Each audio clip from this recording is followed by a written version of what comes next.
Ladies and gentlemen, welcome wrestling fans worldwide to Knoxville and the Great Smoky Mountains for the Ron Fuller, Tennessee Studcast. 6 feet 9 inches tall, 265 pounds. This historic podcast from one of the most respected and successful wrestlers and promoters will follow the footsteps of the largest and oldest wrestling family on the planet. Listen to what I'm saying. That's right. Bring that camera in here a little bit closer. Through 93 years and 4 generations. The stud has arrived. Old school or new fan, this unique broadcast will educate and captivate as Ron details decades of professional wrestling's growth with truly unforgettable stories. I want those people out there at home to hear the stud. Sit back and enjoy the ride with the Tennessee Stud. The Tennessee Stud.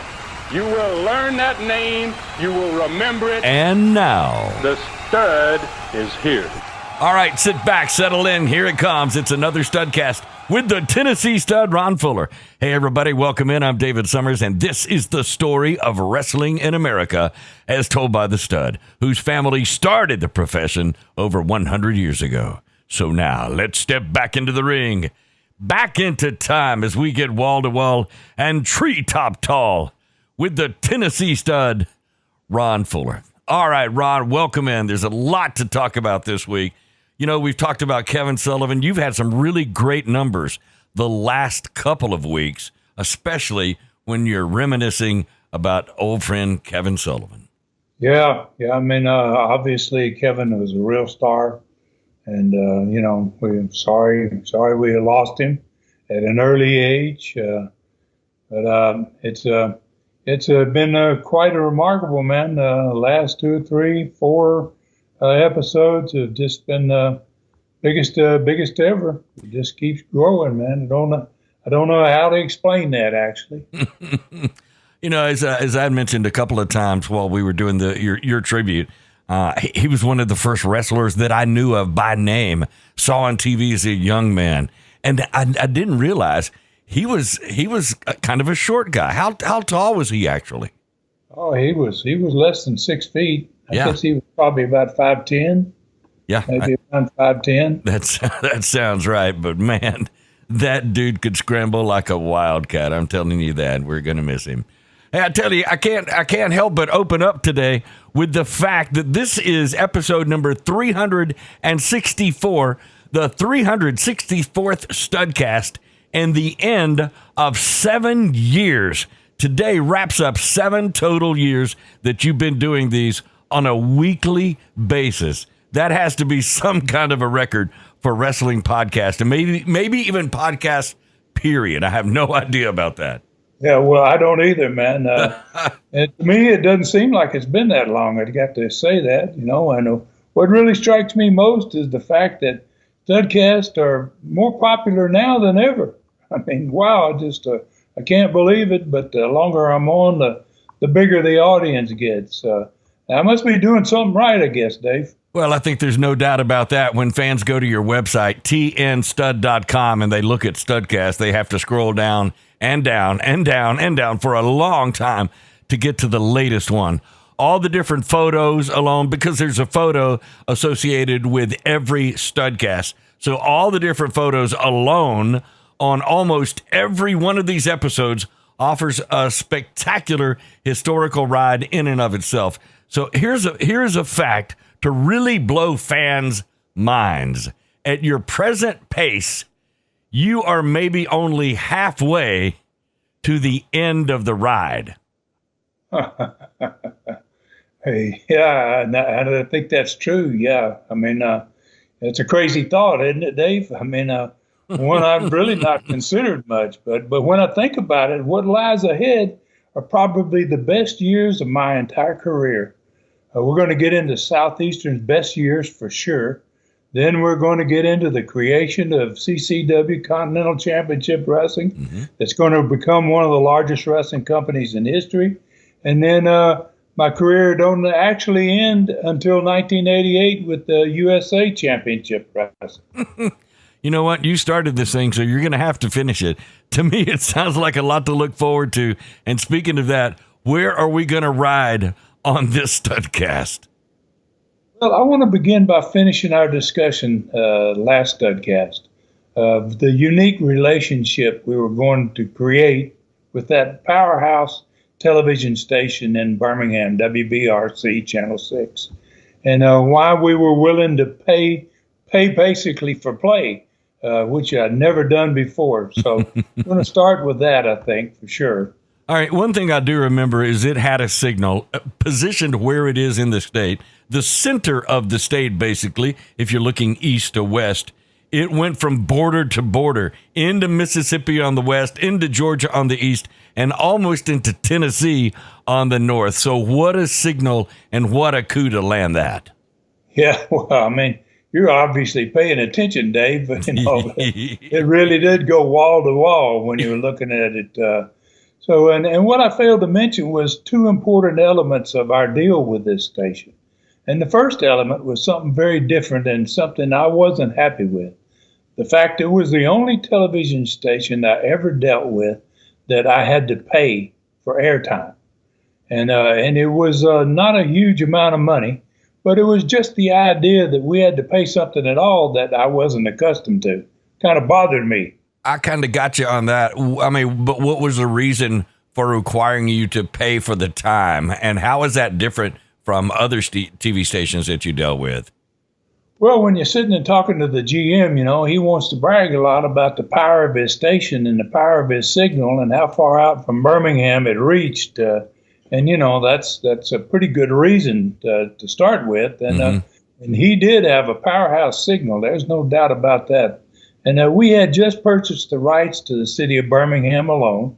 And I wouldn't have done this deal and paid money to be on this station, but we bought the rights to all of northern Alabama that was included in the deal. So, and all the cities in the northern part of Alabama are much bigger than the cities in the southern part of the state. Yeah. So, wow, you're talking about a lot of audience there. And at that time, we didn't have any plans to run anything in northern Alabama except for Birmingham. But the signal they had covered all the cities in northern Alabama. So kind of my Knoxville experience with the TV station that I had there that had that powerhouse signal. Yeah. It was WBIR. It was a CBS affiliate. And that proved that fans would come from 100 or more miles away to see wrestling every week because they were doing it. We got to where we were so popular that, some people would drive 200 miles to see us. Yep. So the population in the surrounding Birmingham cities, 100 miles or more out, was 10 times greater. I got to thinking about it, and then I got to looking at numbers. There was 10 times more people in the smaller towns in northern Alabama than there was in that Knoxville area that were 100 miles out. Oh, wow. Okay, so I didn't really think about it that way, but you're probably exactly right on that, because a ton of small towns and counties in Alabama, not to mention the big cities like you were talking about that are kind of spread out. So it shows the benefit of experience. If you had not learned that from your first wrestling company, you might have missed that opportunity altogether. So, I mean, to me, this is why the Studcast are so unique and filled with knowledge. All right, what was the other element of the deal? Well, the other element didn't kick in for a few years after we went on the air with them. And when we opened Continental in 1985, we'd been on the air with them at that point for about 5 years.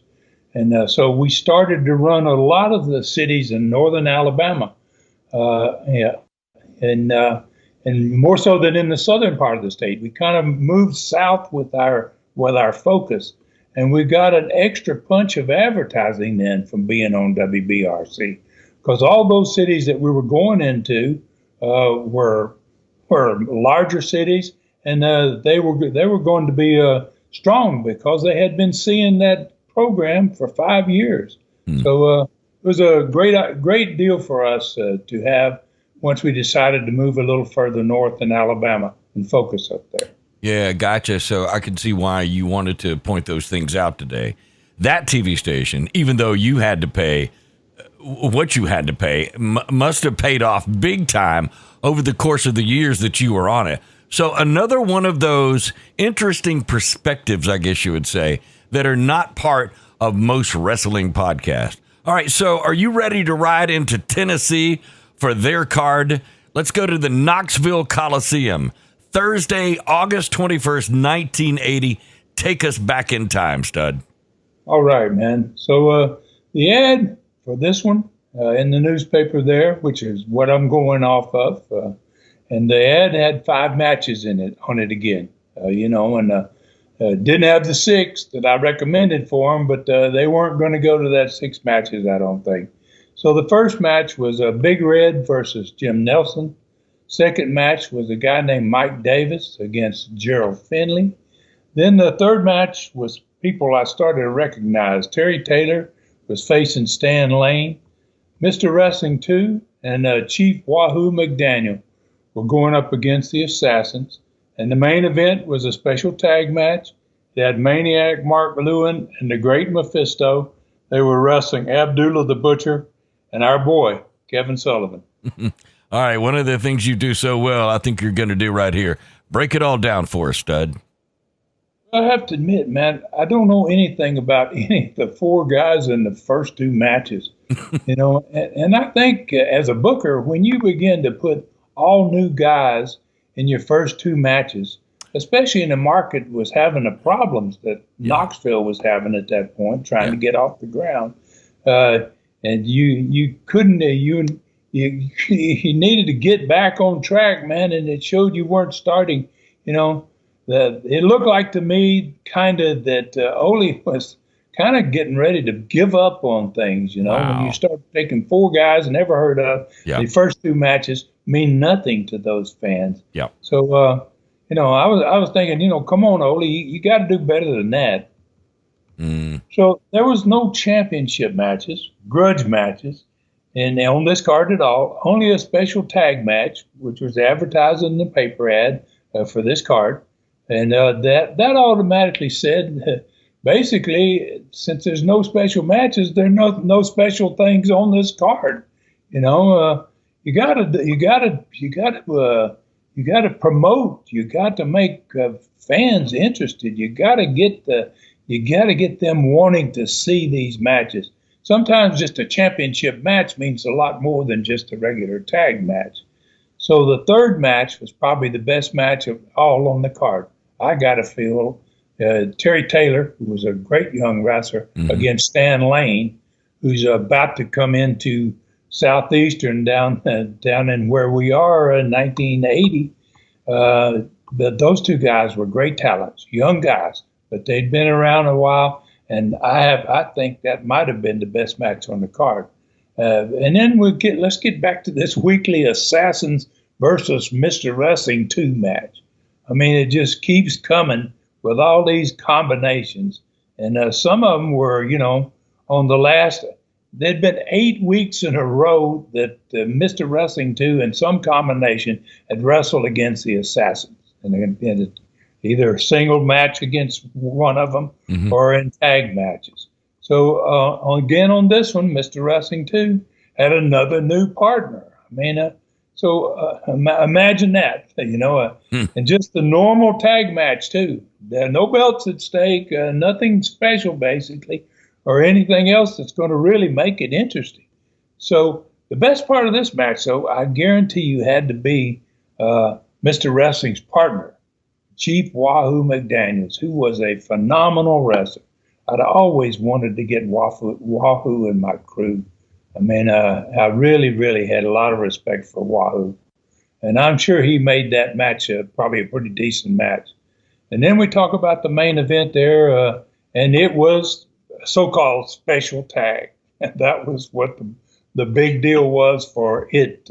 And it was more the same as it had been for the last 4 weeks, except this time the seconds, who were seconds last week, Kevin Sullivan, the Great Mephisto, and they were, the match was actually between Abdullah and Mark Lewin.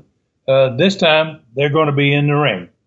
So, in looking back, man, to make any sense of this Abdullah the Butcher versus Mark Lewin combination, they had made Abdullah a babyface 5 weeks earlier. I look back at these cards.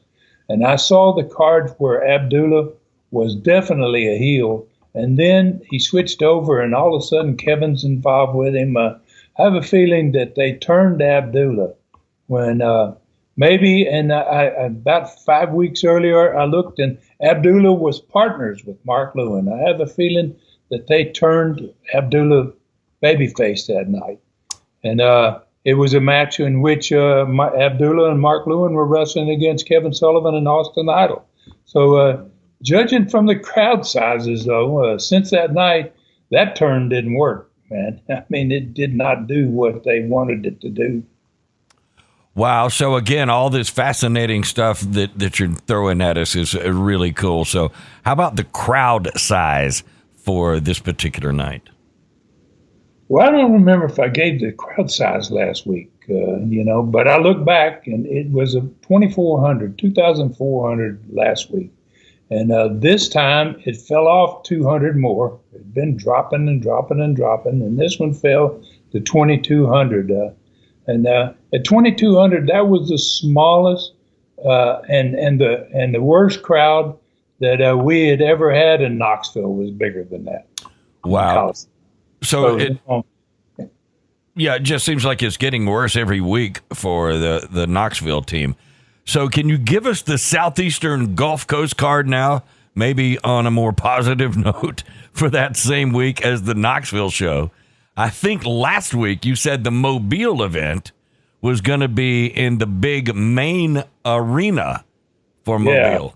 Yeah, and while at this point we're selling that Expo Hall out every week, we just really relished those dates that we could pick up in the big building. So there was a very rare development, basically, that occurred for this particular card that was going to change one of the most important match on that card. And this was going to be the third week of August, 1980. And that was the fact that Les Thornton, the world junior champion, who was going to be defending his title, he'd gotten hurt in a match in England. And he was going to be out of action until the first week of September 1980, which was 2 weeks away. So the World Junior Heavyweight title match would have to be postponed until then. So to make up for this, he would then told us that he would defend 3 times. He'd worked 3 times for us in that week to make up for the fact that he was hurt and going to have to be off for 2 weeks. Wow. I mean, that had to be a very unusual occurrence for you guys. Exactly how was it going to affect the upcoming card? Well, luckily it was going to have little effect on the upcoming card, actually. He called us on a Saturday morning, which was August the 16th, 1980. It's the day we were recording our weekly TV show, and it was just 2 days before the first of the 3 world title matches that he was supposed to be in. And we were scheduled, they were scheduled for the following week. So he reached us just in time before the TV show that we could go and remove that world title match and change the card. But there was an even bigger coincidence that had happened the week before. There was a match between Tony Charles and Jerry Stubbs, and they were wrestling for the United States Junior Heavyweight belt, and the winner was going to face Les Thornton in a world title match. But in this match between Tony Charles and Jerry Stubbs, there was a double disqualification, and they had no winner. So even if the champion had come, who are we going to put in the ring with him, right? So it just kind of worked out good that if he had to miss, he called it a good time. He let us know ahead of time, and it saved us from having to go and announce that, ladies and gentlemen, the world junior champion cannot be here tonight. That's one of the worst things could happen to him. Yeah. So if there had been a winner, between the 2 of these guys, he was going to have to wait now for 2 weeks for his title match. So now, since there was no winner, there was going to be plenty of time to have a return match. These guys were going to wrestle each other again and lock down the challenger for the world title match. That really was a break for the company to find out early about this. So at least you had a heads up on that. but crazy how things work out sometimes, isn't it? So how about the card? Who was on the card in the third week of August back to 1980? It was going to be in the 10,000 seat main arena. It was going to have 7 matches on it again. And the opening match was going to be Roy Lee Welch, who hadn't been on the card in a while. He was going to be facing the Avenger. The next match was going to be a very good match, as a matter of fact. Rick Gibson against Sweet Brown Sugar. Both of those guys were great. They hadn't wrestled against each other in a single match ever. So then Norvell Austin, for the first time ever, was going up against the huge boy himself, Plowboy, man, seconded by Floyd. The fourth match was going to be the third straight week of matches between Charlie Cook and a newcomer, Tom Stanton. This was a back-to-back time limit draws. It's going to end with this match because this one's going to be a no time limit, and there had to be a winner in this event. So then you had the United States Junior Heavyweight title. Once again, it's going to be on the line after last week's match ended in a double disqualification of both Tony Charles and the United States champion Jerry Stubbs. So as I explained earlier, World Junior Champion Thornton wasn't going to be able to appear for 2 more weeks due to his injury, and we're going to find out on this card who's going to actually be wrestling him. So then the last 2 matches on this card were big events. For the Southeastern Tag Championship, the challengers of Armstrong and Joe Leduc were going to be getting their second shot at the title, at the tag title. This was going to be a no disqualification match because the last one ended up with Big C getting disqualified, getting his champions disqualified, and they were going to be wrestling against the champions, Ron Bass and Randy Rose. And then in the last match of the night, Rob and I were going to be in a new type of match in that part of the country called the Southern Street Fight. We were going to be facing the Mongolian Stomper and Big C, and it was going to be all 4 men in the ring at the same time. You could wear anything you wanted to into the ring, and you could bring anything you wanted to with you when you went. And kind of had to, and it had the same rules in the end of the match as the Texas Death Match. We had to be counted out, and then you had 30 seconds rest period and 10 to get to your feet before losing the match. Man, I used to love those matches. They were so much fun, but what a tremendous card that was. And I assume it was going to be the same card for all 3 of the major markets. Yeah, it certainly was, Dave. Yes. All right, so I think this is a good place to take our break. Let's go ahead and do that now. When we return, we're going to find out what and who was on the next TV show.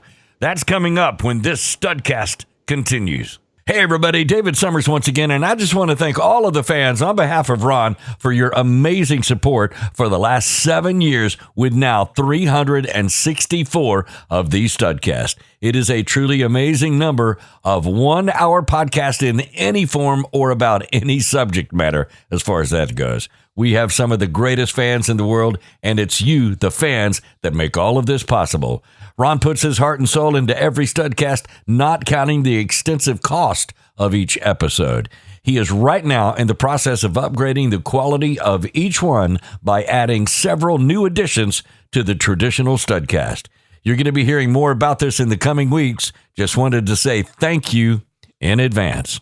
All right, Studcast fans, welcome back in. It is the second half of another Studcast. This one is episode number 364, the last that absolutely completes 7 years of these Studcasts. So we're standing on the milestone marker today, Stud. All right, and this one is called, the title of this show is called Les Thornton Coming, First Street Fight. That's the title. All right, so set us up with this one. How did this TV show open up, Ron? Well, this one opened, man, with a video from England. And it was the World Junior Heavyweight Champion, Les Thornton. First time anybody had seen him actually do an interview. And he apologized right off the bat to the American fans for being injured, but he promised that he was going to be defending his belt, which was he had hanging over his shoulder when he did the interview on the first day of September in 1980. And he was going to be wrestling in 3 American cities that week in Southeastern. And he had definitely done his homework. He continued by saying, he says, I'm going to be arriving in America on Monday, September 1st, 1980, your Labor Day. So I was really surprised at that. An Englishman would go to the trouble of finding out that information. Right. He says, and because it's Labor Day, he said it's going to be the perfect day for his debut there, because he said beating me is going to be a real hard job for any man on earth to ever have to do. Labor Day is a good day for me to be there. So he finished saying, get ready, America. The best in the world is coming. That's a great opening for a TV show. I know that, with a video from England and from a world champion. So how did Charlie Platt follow that? Well, he had a great opening, man. Like you said, coming out of England, and he's got that accent and the whole deal. I mean, you couldn't do anything better much than that. So since it was Les Thornton's first visit to Southeastern Gulf Coast, Charlie explained basically who he was, because, we just went right to him. And he didn't say what his name was. So Charlie explained to everybody that that's Les Thornton, the World Junior Heavyweight Champion, and that this was that in this week's personality profile on this show, he was going to be joined again by Tony Charles and Jerry Stubbs, and they were going to be discussing this World Junior Heavyweight Championship match that was coming to Southeastern in 2 weeks. So some of the TV audience booed Thornton's introduction to Southeastern, because that was just part of the thing. You wrestling fans, you could never tell sometimes what they were going to do. But nothing like that, nothing like the booing that came with the first match, man, and the first people to be seen, regular crew to be seen. Because along came, as soon as Charlie finished up saying this and getting this information to everybody, along comes Big C and Mongolian Stomper to the set. Both of them were bandaged up from a recent match with Rob and I. And boy, the boos echoed across the stadium for those guys. I mean, they had some real heat. And there was still a lot of heat between Big C and Charlie, too. So Big C opened things up with the fact, that he wasn't happy to be out there, but it was his job to show everybody what these Fuller punks were all about, and that Charlie Platt should warn Charlie basically that you should watch your mouth until I get finished here before you make any comment. So he asked the director, as Big C liked to do, he kind of wanted to run the show. He asked the director to play the video.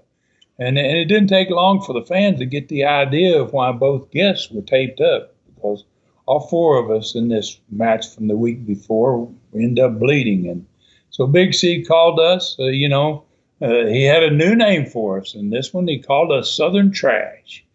And he said because he and his Stomper were going to have to take part in a new style of tag match that Don Curtis, the Southeastern commissioner, and the Fuller punks had come up with. So we became Southern Trash. And it was, he said they're going to call this match a Southern street fight between the 4 of us. And he says, and that's a good thing, he said, because somebody's going to have to carry out the trash when it's over. So Charlie said, so Charlie couldn't wait, I'm sure. Charlie was, they had a little war going on between him and Big C. And he said, well, you must be talking about you and your Stomper having to be carried out, right? And that got a huge pop from the studio crowd. They loved it. And Big C, he shot right back at Charlie. He said, we didn't come out here to be insulted by you, Charlie Platt. And he said, I already said you needed to watch your mouth. And then he went right quickly back into the focusing on the video. and the Southern trash, the Fuller punks. So the studio audience quickly got behind Charlie as always, and they started booing. The longer Big C talked after that point, the louder they got until you could no longer hear what he was saying. And he screamed at the fans to shut up so he could talk, and as you can imagine, once he said that, it got even worse.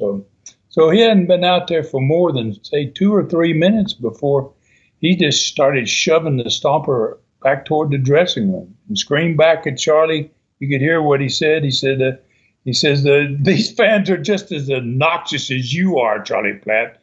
And then he slammed the dressing room door. And they disappeared, him and the Stomper inside.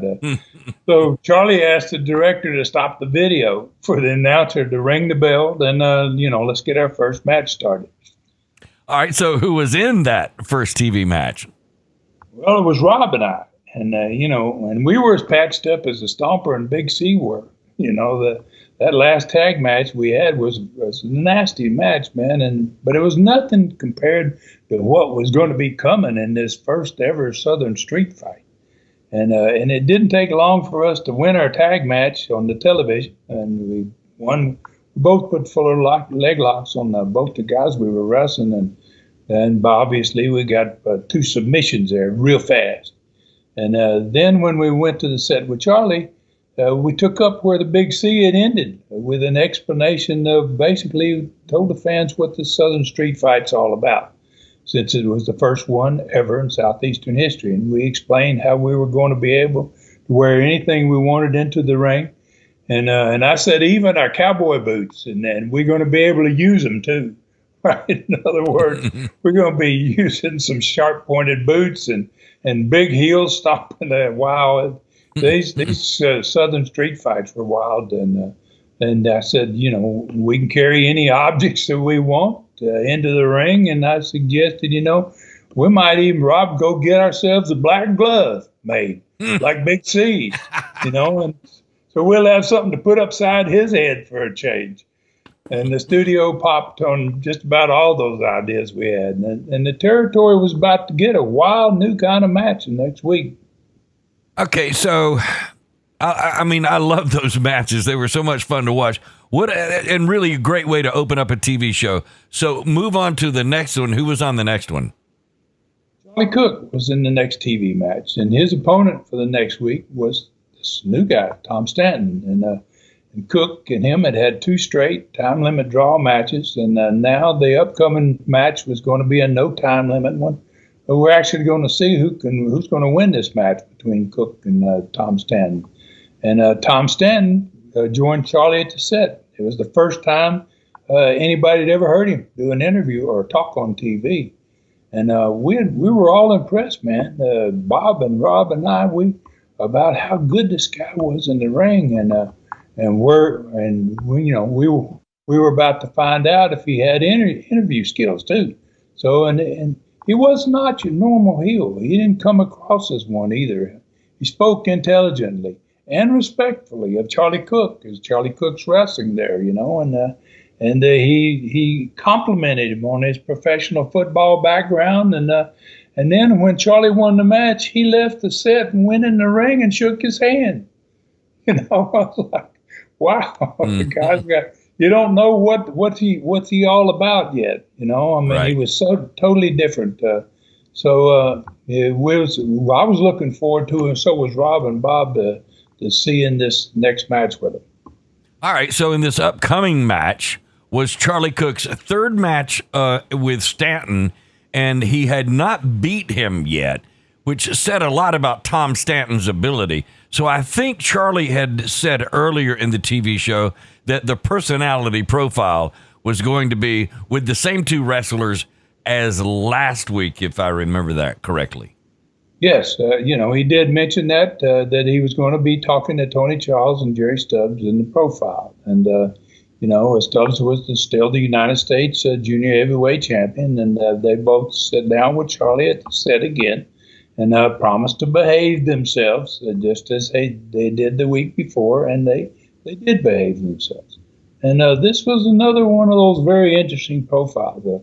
Neither of the 2 guys knew exactly what Thornton's injury was. And if they'd had that bit of information, it would have been extremely important. And I know, having wrestled a lot of world champions, if you knew a world champion had an injury and what part of the body that injury was in, you were way ahead of the game in that match. I mean, you were going to be able to work on something that was already bothering him. So every champion was always injured in some way or another, man. You wrestled enough championship matches, everybody gives you your best, and you're going to stay hurt. And it kept coming, kept going in spite of it. You wouldn't be a world champion if you didn't get injured. And so both Stubbs and Charles, they discussed that fact. They talked very, very bluntly about injuries, and and then they look forward to having an opportunity to get their hands on him. And then they talked about Tony Charles having 2 wins against Thornton. And that was very large. That loomed large in this conversation because, and his advantage in the upcoming match was the fact that he had beat this guy. And, so and then they were coming off of a very contentious United States junior title match for the week before where both of them got disqualified. And they admitted looking forward to their next encounter against each other. And, and especially since this one was going to be a no disqualification match. And as the interview progressed, it got to be a little more controversial. The longer they talked, it was changing up from what it had been the week before. And Jerry Stubbs was celebrating at this point. And he bragged about it, his 8th straight week as the champion now.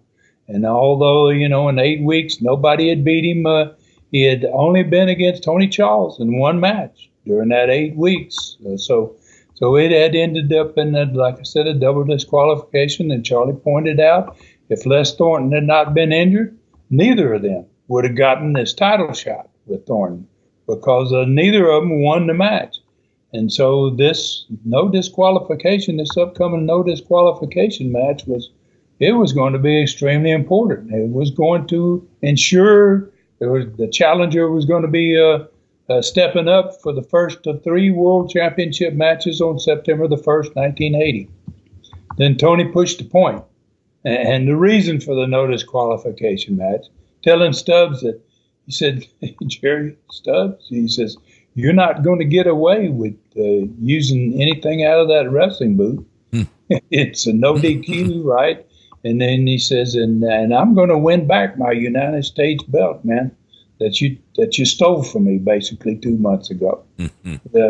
Now Charlie was kind of regretting at this point bringing the 2 of them on there again, right? Because now there's getting to be a heat there. And so he began to attempt to close the profile. And he started thanking both of them for joining him. And Tony got out of his chair and he started to go to the dressing room. And then Stubbs jumped up, who was sitting there. Stubbs had been sitting there with his championship belt in his lap. He jumped up and he hit Tony in the back of the head with that belt. And, wow. And Tony went down face first on the concrete and he started putting the boots to him. Charlie called for help, like, oh, somebody come out here. And so Rob and I, we were the first guys to get out there, and Stubbs saw us coming, and he left in time to avoid us. Obviously, he knew he didn't want to be there, take care of both of us. So we picked Tony up, and we set him back down in one of the profile chairs, and Charlie Platt closed the segment out. Well, I thought in the last Studcast profile, when these 2 were out there together and had no problem, that it was lucky something didn't happen then. So I'm not really surprised this time. Stubbs had really become a very nasty wrestler over the last 8 weeks, it seems like. All right, so move us to the next TV match. Who was in that one? Well, Plowboy Frazier, man, accompanied by his valet Floyd. And his opponent for this one was Norvell Austin. It was going to be Norvell Austin's very first time ever to wrestle against Plowboy. And so Norvell joined Charlie at the set. And Norvell was a little concerned, as most wrestlers were, when you step in the ring with a guy that's 6 feet 10 inches tall and weighs 430 pounds. I mean, that's a pretty big challenge. And so Plowboy seemed to really enjoy his TV matches because his opponents were top stars most of the time. They were mostly job boys. So Floyd spent a lot of time when Plowboy got one of these job boys laughing out there beside the ring and making fun of the poor guy that's getting squashed in there by his huge friend, right? So Charlie and Norvell, but they didn't have a very long conversation because the match didn't last very long. And, and they talked about how Norvell was going to prepare. I think Charlie asked him, he said, how are you preparing? What are you doing special to prepare for this match? And Norvell was very honest. He says, I have no idea.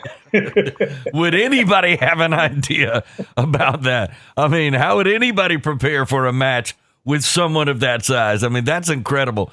So who was on the last TV segment for the TV show? Well, studio fans were extremely happy, man, to see the next two wrestlers that showed up on the end of the show. And that was Bob Armstrong and Joe Leduc. And they went straight to the set to talk to Charlie, and they watched a video of the first ever Southeastern Tag Championship match as a team. First time they'd ever been together as a team.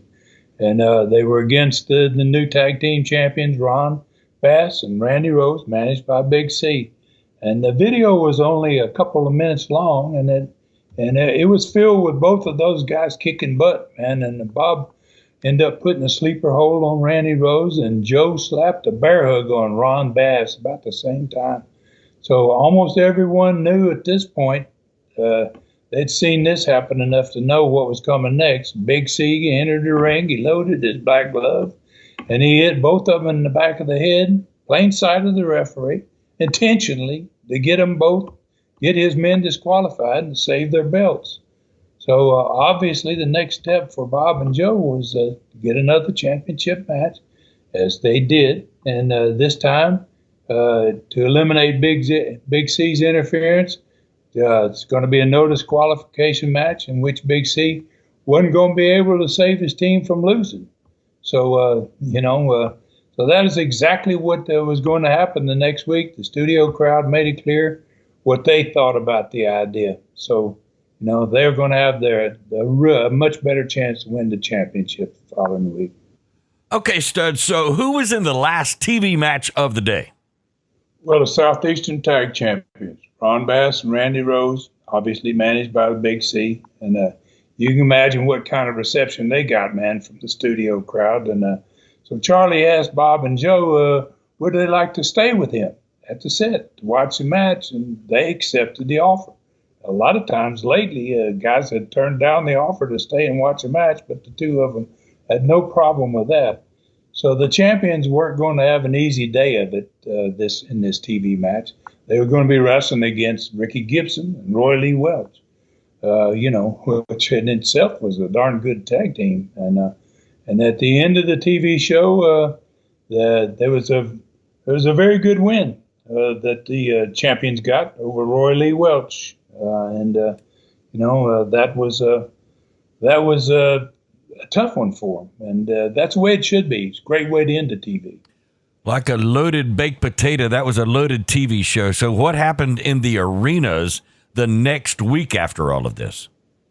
Roy Lee Welch came back from that TV loss, and he got himself a win over the Avenger in the first match. Ricky Gibson, Sweet Brown Sugar. I watched that match, and they had a problem. It was very unusual to see a deal where these two guys, something went wrong in the ring, and it got a little testy in this match. And in fact, the referee stopped the match because it was about to become a shoot. And and that's like, I watched it. I said, "Geez, man, I might stick them back together again to see the shoot." So anyway, Charlie Cook and Tom Stanton, they finally had a winner between them, and there was a no time limit match after these two straight draw matches, and Stanton ended up winning it. And for the first time since arriving, he turned into a real heel to win it. he really went out of his way to become a heel in this one. So then Norvell Austin and Plowboy, they wrestled to a 30-minute time limit draw. Plowboy, Frazier, and Norvell Austin. Wow, and it was so good. And Plowboy was absolutely exhausted. I don't know how he got back to the dressing room. I mean, the guy that big, you go 30 minutes. It was pretty amazing. Then in the United States Junior Heavyweight Championship match, to see who was going to get to wrestle the World Junior Heavyweight Champion, that's Thornton. This match was stopped, and it was declared a draw. It was so out of hand. So we're still sitting there now. We got a world champion coming 2 weeks away, and we don't have a contender for him at this point. So we're in a little bit of a problem here about what we're going to do with that. So then the Southeastern Tag Team Championship match ended in another time limit draw. Those four guys had a great match, man. And this was a 45-minute time limit, and it had no winner in that match. And then in the first Southern Street Fight match, it was really wild, man, like those matches are, when all four of us were bleeding again in the ring, and nobody got declared a winner, really. Rob and I fought. At the end of it, the Stomper and Big C, they got out of the ring, and so we got out of the ring with them, and we fought them all the way back to their dressing room. In fact, we had the same type of match in all three of those major cities because it was the same card. Wow. Ended up in the dressing room every night. Yeah, I bet the crowd was digging that. All right, so it really sounds like one of the wildest nights in Southeastern history. So how about the attendances in the three major cities? I always love to hear this versus what was going on in Knoxville. So set us up with that, Stud. Okay, Montgomery went up from 4,600 to 49, almost right back to 5,000. Dothan went from 4,800 to over 5,000, 5,200. Mobile was in the big building, man, and thank goodness for it. We had 9,100 people, and there wasn't a major world championship on that card or anything else, man. So basically, in those three nights, we did 19,200 people in those three cities. And that 19,200 fans, I started looking at this, and I started doing a little research. That 19,200 fans in just three cities, that's an amazing number compared to the population of those cities. Dothan in particular was less than 50,000 people. Mm-hmm. So I Googled the population of these three cities in the territory in 1980. Dothan had 48,750 people living there total in 1980. Mm-hmm. Montgomery had only 179,000, and Mobile was less than 300,000 at 296. So the total in all three of those cities was just over 500,000 people, 523,000. Wow. So then I was just curious about comparing it to other territories. So I Googled the Tampa population in 1980. Mm-hmm. And Tampa was the home of the Florida Championship Wrestling, the major home of that company. And Tampa had 1.362 million, 1,362,000 people living there in 1980. So there was Mobile with less than 300,000 population, drew 9,000 people, 9,100 actually, compared to Tampa's 5,000 in Homer Hesterly Armory, where they ran every Tuesday night, just like Mobile ran on Tuesdays.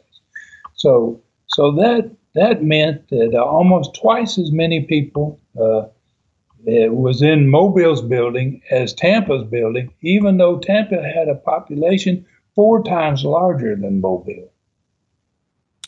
Wow, I mean, that's amazing numbers indeed, Stud. Your territory, as small as it was competing and beating some of the major territories in the country, which I think is obviously why they called Dothan, Alabama, which was, I definitely think, an exception to the rule. Less than 50,000 people, I think you said, in 1980, is why they called it a hotbed for wrestling. So believe it or not, Ron, after all of this you have told us today, we still have enough time for a learning tree question. Let's set you up with that for the day. Phil Lynott, and I hope I said that right, Phil Lynott or Phil Lynott, out of Canada asks, quote, I am interested in knowing your philosophy on booking heel or babyface champions. This is only a personal observation, but listening to your podcast, would I be correct in assuming you preferred baby faces chasing heel champs? Is holding the title what kept a heel like Stomper a draw in the same territory for such lengthy runs? And obviously, Stud, this guy knows his wrestling. Yeah, he certainly does, man. What a very interesting, what a great question, Phil. I think his name was Phil. Phil, great question. Gosh, and I got to think about this for just a little bit. I think maybe the best place to start to answer a question like this one is by taking a look maybe at the history of the NWA World Champions. Because you're talking about heels or baby faces. Should champions be? Which should they be, basically? So, and I was lucky to work with a lot of those NWA World Champions, and so I'm going to talk about the ones that I actually had the opportunity to wrestle against, because obviously they were the most familiar to me. So let's start with Lou Thez. And Lou was actually the second champion. They had a guy that was champion before Lou Thez, but he was the second champion of the NWA. And Lou was neither heel nor babyface, in my opinion. And on many occasions, that allowed him to have great matches with most everyone. I think that was an advantage for Lou, and having wrestled against him many times, which I did. I think I wrestled against him four or five times. He could go either way, depending on the style of his opponent. And then the guy that ended up after him was Pat O'Connor, who was another champion that I had an opportunity to work with.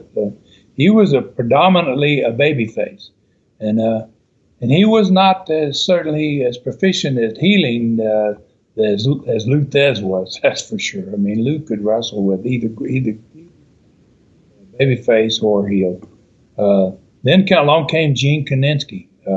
Wow, there's no doubt he was definitely a heel, man, and he got really good heat.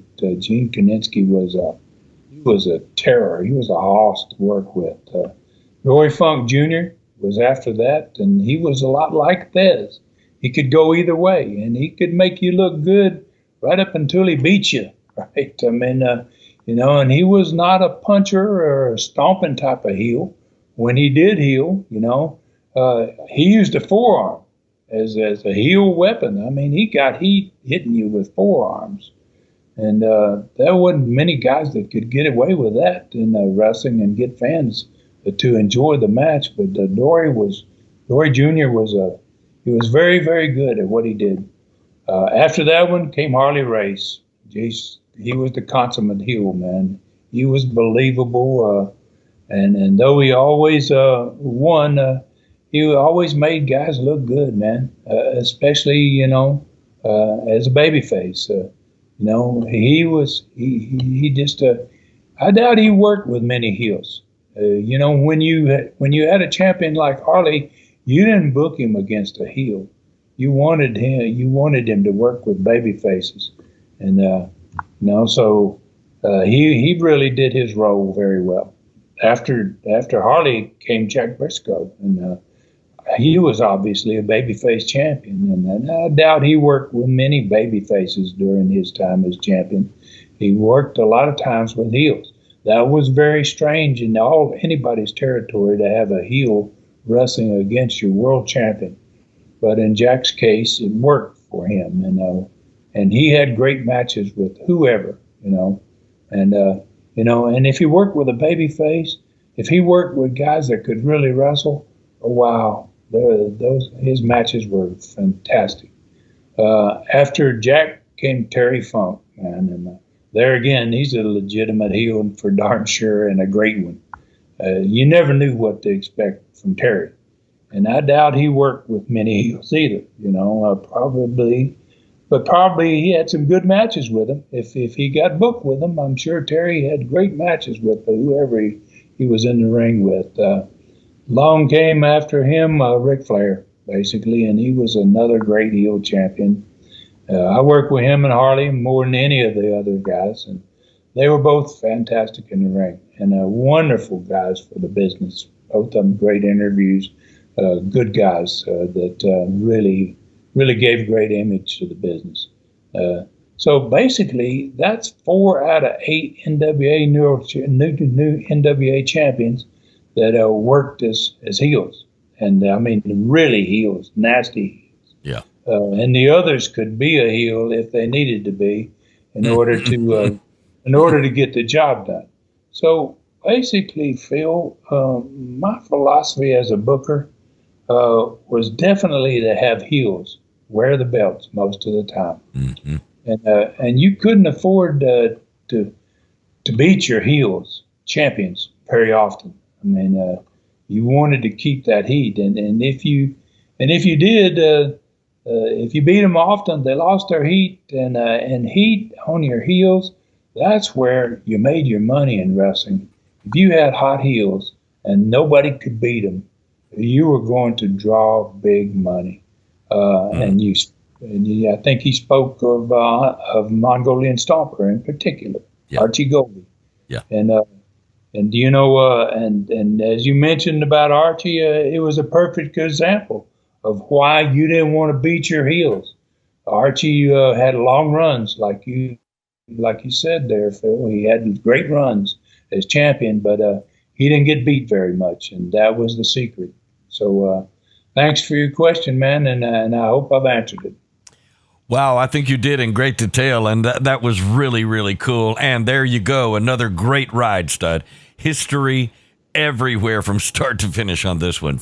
From Tennessee to the Gulf Coast, I mean, with even some crowd numbers that fans seem to enjoy so much, and I love hearing that kind of stuff too. NWA World Champions, and this one you had sprinkled in a little bit of everything on this one. All right, so how do you top it? Where do we ride next week? Well, we're going to be critiquing, man, what was happening in the old Knoxville Southeastern Territory again. They continue to have problems, and a lot of it seems to be with the booking.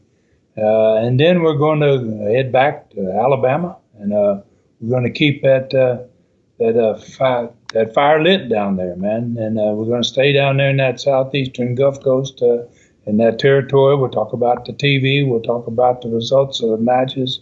We'll cover the things we normally do, and then hopefully we'll have another learning tree question again. Hey, because today was definitely a bonus on the learning tree, so a good deal on that, and hopefully we can work that in. It's fun to get that every week. That's always a great bonus. Hey, folks, you know how to get in touch with the Tennessee Stud on Facebook. You find him at Ron Fuller, the Tennessee Stud. Simple as that. Like and follow him there. Automatically become friends with a living legend. On Twitter, now known as X also, he's at Ron Fuller Welch. You can follow him there, too. Check out the fantastic website, tnstud.com. tnstud.com. This Studcast is going to be there with every Studcast ever done. The Stud Store is where you can get 43 Super Studcast, 4 different 8x10 photos, the best-selling novel Brutus, personally autographed to you. And I got to mention this, on the Super Studcast, there are 43 of those. One, you talked about Terry Funk a few minutes ago, and great champions of our time, the late Terry Funk. One of those, you actually spent a lot of time with Terry Funk. Remind me on that one. Yes, certainly did. Did one with Terry, and I think Stan Hansen with the same combination, and actually Stan Hansen was trained by Terry Funk, and I didn't even know that until I started doing that particular Super Studcast. So both of those in the same Super Studcast. Both of those in the same, and it's a really if you listen to that, it's great because Terry's he's out there like crazy all the time, and they almost get into it. I mean, I didn't realize there was some heat between Terry and Stan Hansen, and I had them both on the show at the same time, and I was like, "Hey guys, whoa!" Okay. I'm glad that they weren't sitting together, man, in front of me, because I think they would have gone at it. Yeah. Hey, just remember, you're the one that booked them. All right. So anyway, that's the fun of those Super Studcasts, because you actually talk to those amazing personalities. And I mention 4 different 8x10 photos you can get all at tnstud.com. The best-selling novel Brutus, personally autographed to you, tnstud.com. You can be there for hours. Again, every one of the Studcast, including this one, are at tnstud.com. Subscribe to the YouTube channel, Southeastern Rewind. It's another one you could be days looking at this thing. Find hundreds of hours of classic old school wrestling entertainment, 439 total videos. The last 142 Studcast, Ask the Stud shows, and Short Rides with the Stud. Go back 1 year or more and discover fantastic stud stories with worldwide stars, Studcast archive stories, Tell Me More fan question shows, superstars of the past shows, and so much more. That's YouTube Southeastern Rewind. It is the best deal in wrestling. All right, final comments are yours, Stud. Well, just, man, a big thank you to all the who listen to this Studcast. And I got to say to everybody, I really appreciate all those new listeners, man, that have been saddling up with us, man, lately here. And we hope you tell your friends and neighbors about us. And please take care of yourselves and others, and may God bless us all. For Ron Fuller in the Great Smoky Mountains of Tennessee, I'm David Summers saying thank you for listening. Find me on Facebook at facebook.com/dsummers955 and on Twitter, X, Dave_Doin. On Instagram, it's instagram.com, David Summers Productions, and hit me up anytime at davidsummersproductions@gmail.com. This Studcast is a David Summers production for Tennessee Stud, LLC. Thanks for joining us today for this historic Studcast. The true story continues next week. So full Nelson your friends and point them in our direction for another ride with the Tennessee Stud. 1, 2, 3. This is David Summers saying so long from the Great Smoky Mountains.